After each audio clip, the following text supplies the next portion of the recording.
Hello, everybody. Unfortunately, I wasn't able to join you in Pisa, although I would really like to be there. My name is Nicolaou.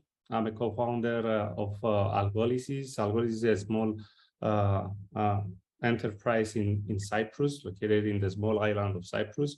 And we collaborated within this project with some collaborators from the Penn State University in the US. The idea of the project was to run an experiment through a very new protocol that we're working on, which is called ARIS, and this is the next generation of Erasure coded shared distributed storage system. Now, because I have limited time, I'm not going to go into the details of the protocol. I'm going to scratch the surface to give you an idea of what the protocol is about. And I'm going to try to give you some results that we got out of these experiments. Okay, just to get into the idea, we now face the rise of distributed applications. So the small devices, the portable devices, gave this space huge popularity. So we see that many of the traditional centralized applications are now converted to decentralized applications. One of the most common example nowadays is the blockchain. The blockchain is a structure that is composed and is created by many devices around the globe. So what happens with distributed applications, though? In order to implement a distributed application, all the devices, they have to communicate one way or another, some data between each other. The exchange of data is now happening through the cloud. And we consider many times that the cloud is very kind to us. However, the cloud is not kind at all. The cloud hides too many obstacles. The cloud hides node failures, asynchrony, message losses, delays, and all this kind of stuff. So there are so many sophisticated algorithms that try to circumvent those hurdles and be able to give distributed applications as transparent as possible to the users. So what is ARIS now? ARIS comes to solve these problems of communication between devices, and it tries to give some tools to the developers of distributed applications. In what sense? In the sense that ARIS tries to create a virtual distributed shared memory or emulate a shared memory on top of unreliable devices, unreliable communication means, and on top of failure-prone nodes. That's why we try to give a simple interface to the application, a read-and-write interface, so as application developers will be able to use this space, the virtual space, to communicate information between the different devices that participate in a distributed application. The key properties that ARIS provides to these developers are three. First of all, is consistency, which means that despite the fact that operations may access the same data object concurrently from different devices, all these operations are ordered in a specific order that seems to be sequential. So we do have consistency of data despite high concurrency in the system. The second one is robustness, meaning that even if we have failure of nodes that host data, then the service remains alive.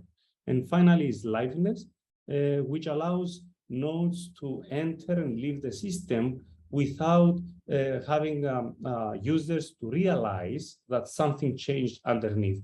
So we provide a transparent service to the clients that use the shared memory, thinking that the shared memory is always there. So essentially what we want to create a cloud RAM. So people can read and write easily, and they can share information for implementing high quality and complex distributed applications without having to worry about the underlying disturbances of the network or the failures of the nodes. So this is the main idea of ARIS. Now, the ARIS protocol was developed back in 2019 from a group that we work with in in MIT in the United States. And within the group, it was myself and Professor Vivek Kadambe. And NGIatlantic gave us the chance to collaborate again. So it was natural for us to collaborate and try to move from the theoretical ground that we established back in 2019 to a more practical ground and experiment with the protocol and see what is the potential of the protocol to move from the theory to practice and out in the market. And that's why that was the idea that we started this project. We implemented the protocol and the implementation, the architecture of our implementation, as you can see in this slide, is composed of the client modules and also a centralized distributed shared memory module. The distributed shared memory module ran on a set of servers, whereas client modules were running on different devices. They were communicating, clients were communicating through the shared memory, and we were able to establish communication through the shared data. Now, what was the main goal of the experiment? The main goal of the experiment was to compare the protocol with other existing protocols that are out there. Some of them are used in commercial products. So first of all, we opt to use a multi-write, a multi-reader ABD implementation. This is the standard and a traditional protocol for distributed shared memory. And then we implemented ARIS, two versions of ARIS, the one that uses an ABD-like protocol and one that uses an Erasure-coded protocol. And we compare also with Cassandra. Cassandra was developed by Facebook, and it was a distributed storage that offered atomicity, strong consistency as well. In order to achieve strong consistency, we replicated the data in Cassandra in all the servers, and also we wait for the majority to reply. And also we compare with Redis. Redis is a key value store. It's a simple store, usually run on a single server, but it has the possibility to run in a distributed setting as well. So we implemented Redis in a distributed setup, and we used a wait command. Basically, what happens with the wait command, every write operation in Redis has to wait for a majority of the servers to acknowledge that they received the right value. Read operations, however, in Redis are simple, so you just communicate with one replica and you receive the value, despite the previous, all the other protocols that you need to communicate with more than one replicas in order to ensure consistency of the data. Now, the experimental setup, what we used Fed for Fire testbeds, JFET testbeds. We used 39 nodes throughout those testbeds, and we used 4 different testbeds in the EU and the US. In the EU, we used the Grid 5000, which is deployed in France, and Virtual Wall, which is deployed in Belgium. And in the US, we used Eastern Genie and Cloud Lab. Devices were deployed in New York University, UCLA, Dallas, and Utah. Now, how we deploy the servers? We chose to deploy the servers, one server in each device. And in most experiments, because we used experiments that we studied the topology of the deployment, in most of the experiments that we didn't focus on the topology, we were deploying one server in the EU and 2 servers in the US because we had more machines in the US testbeds. So it was 1 EU, 2 US, and we are going like that in a pattern until we complete all the server amount that we wanted. Finally, we had the clients. The clients were deployed in different machines, not in the same machines as the servers, because we didn't want to give an advantage to a client device to communicate directly with the replicas. And the performance metric, what we measured the latency of read and write operations. That was our performance metric. And the operational latency was composed from the communication and the computation overheads. So this was our setup. Now, as for the scenarios, we wanted to test 3 different scenarios in our experiments. The first one is scalability. Scalability relates to the number of participants that try to access the memory at the same time concurrently. Then we have the stress test. The stress tests involve the size of the objects that we share. We looked at the throughput, how many operations we could complete it in 1 second. And also we used the fragmentation factor that is used by Erasure code. So we studied how this fragmentation factor affects the performance of the protocol. And finally, we studied fault tolerance because the protocol is designed so as it maintains operation even if we have failures in the system. So we wanted to create some failures in the system to see whether the service is going to operate as expected. And here are some parameters that we used. The first one is the topology that we studied in some experiments, as we're going to see afterwards. And the second one is the number of, we have the number of participants, and finally the file size that we were studying in this experiment. Now, some results that we found out, and this is what I'm showing here. I'm showing the scalability tests, some plots from the scalability test in this slide. On the left-hand side, we see the write operation latency, and the right when the number of replicas is 3, and on the right-hand side, we see again the write operation when the number of replicas is 11. As we can see, all of the algorithms that we studied perform better than Cassandra. Cassandra wasn't scaled very well as we increased the number of concurrency of concurrent read operations in the system. As you can see here, we went up to 250 readers concurrently trying to access the memory space. Whereas Aris algorithm and Redis, they remain into low levels, and they didn't seem to be affected too much by the number of readers in the service. What is nice to note here is we noticed that the Erasure coding Aris at some point even overperformed the Redis algorithm, and you can see that in the right plot, especially on the 250 readers. Now, as for the read operations, things are a bit different because in order to ensure consistency, you have to do some work for the read operation. So we have more communication in the different protocols that try to ensure strong consistency.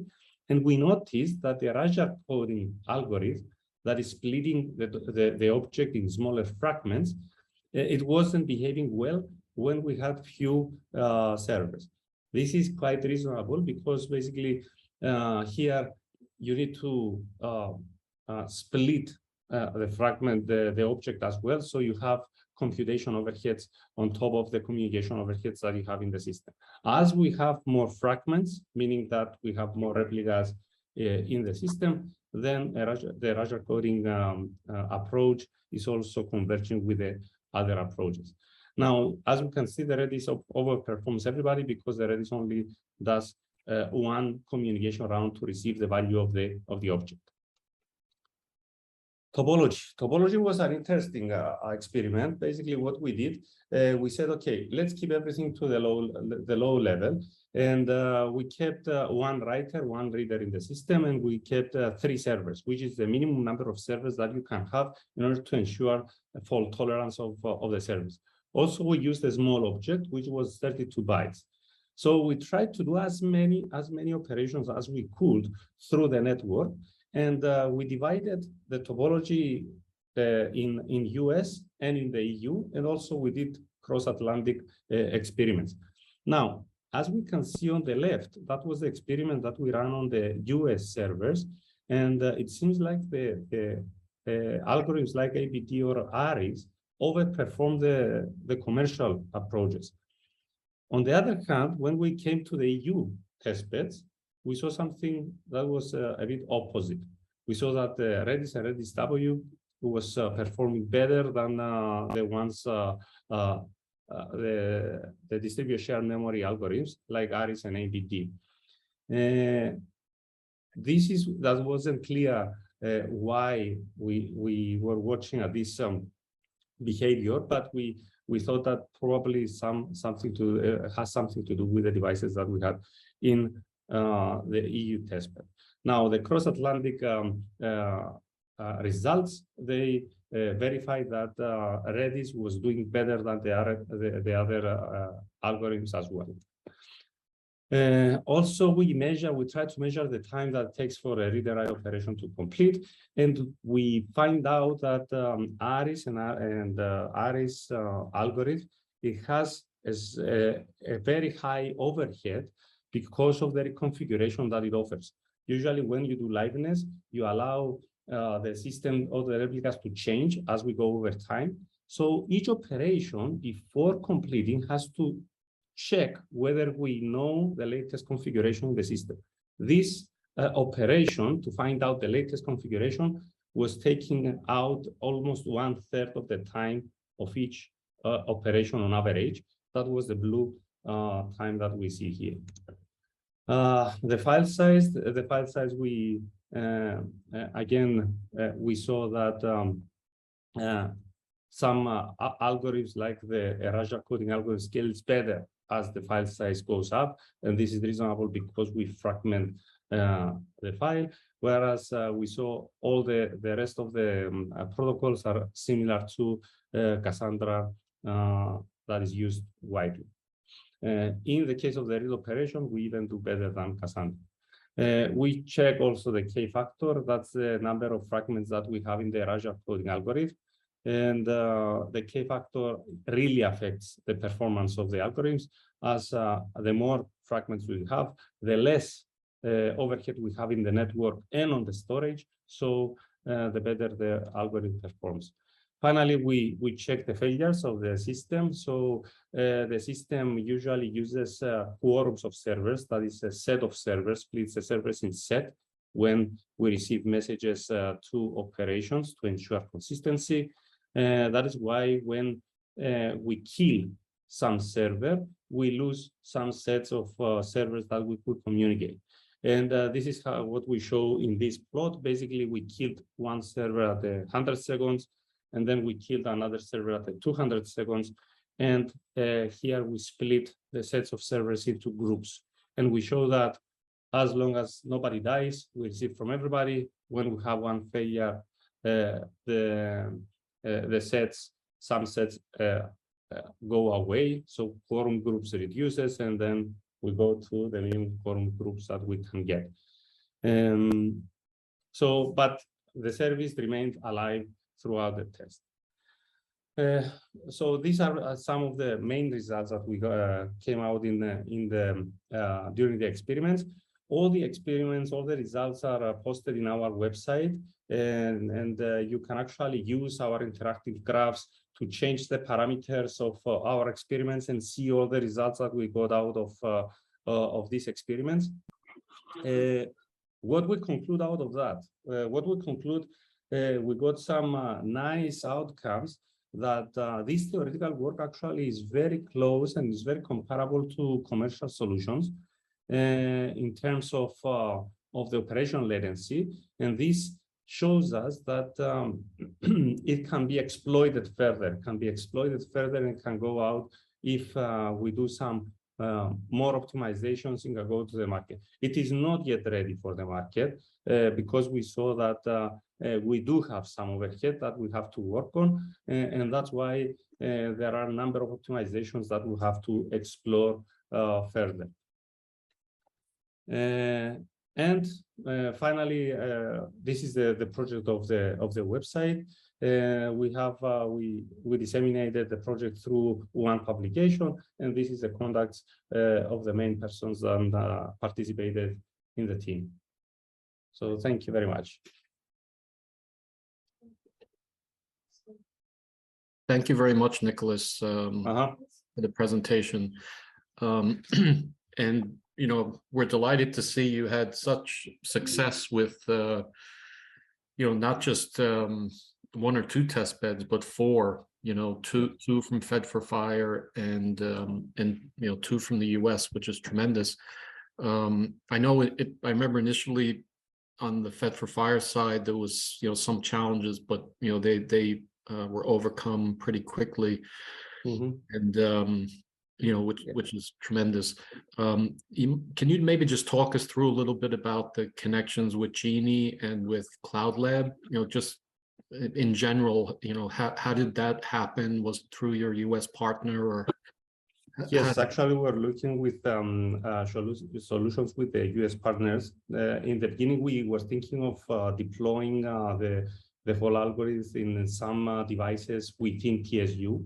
But then we thought that this may limit the outcomes of the results. So we found out about NGIatlantic and Cloud Lab that they had some open test beds that can be used for research purposes.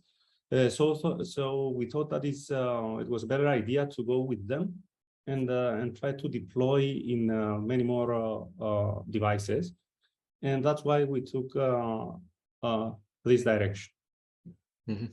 Luckily, with the Grid 5000, we had a very good communication with the people that were managing the testbed. So we managed to overcome any issues we had with them. And we managed to run our experiments there as well. We had to make some changes, if I remember correctly, on the way that we communicate between test beds, because there were some limitations of getting out of Grid 5000, but eventually we managed to solve the issues. Okay, great. That's fantastic. Thank you. I have a question for Nicolas, if I can. Thank Sure. you. Yep. Thank you very much. Unfortunately, I have to join another meeting, so I joined your presentation when you had started. So I don't know if you discussed this during it or not. But I was interested in, as Jim, in the part of the integration with the different test beds, in particular with the ones of the US. So, for example, what is the overheads that the fact that you need to do this kind of integration, you may need to change some protocols, you need to adapt your systems or not. So what is the overheads that you need until you are able to work smoothly with the testbed, and how this affects in terms of the duration of the grants, in terms of what is, if this is a minor thing, or it took you a long time until you were able to do the experiments?